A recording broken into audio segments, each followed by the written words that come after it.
Okay, let's get into the rest of the market. The NASDAQ holding the 200 SMA. It looks pretty much the same on a lot of these. Oil futures are not holding the 200 SMA. They're breaking below and they're confirming lower. And oil does not look good. We've talked about this really for the last few days. Oil does not look good. It looks bearish. The financials have been in this wedging pattern for, 3 months. They got to the top of the wedge, the bottom of the wedge. They're right in the middle of the wedge. Maybe they're heading back to the bottom of the wedge. They're just, to me, that's not when you trade the financials.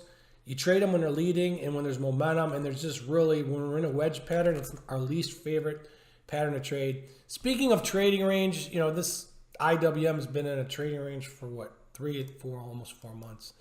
There's really not too much to do there. And the hardest trade, like I say over and over again, is staying cash or staying patient and staying disciplined using stops. Those are the hardest thing.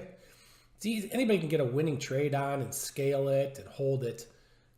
But stopping yourself out, being disciplined, being patient, staying in cash when you can, and preserving year-to-date gains and capital during that downtrends and no trends is sometimes hard to do because emotions and opinions become evolved, and sometimes you think you're smarter than the market.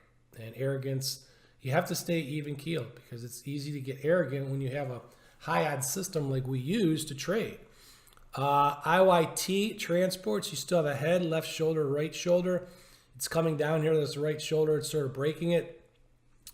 It looks like it wants to touch 170 or come fill this gap. I'm not going to pick a bottom with this. This is really in a 15-day downtrend or more, and it just doesn't look great. So it continues to look bearish. IBB, that continues to look bearish.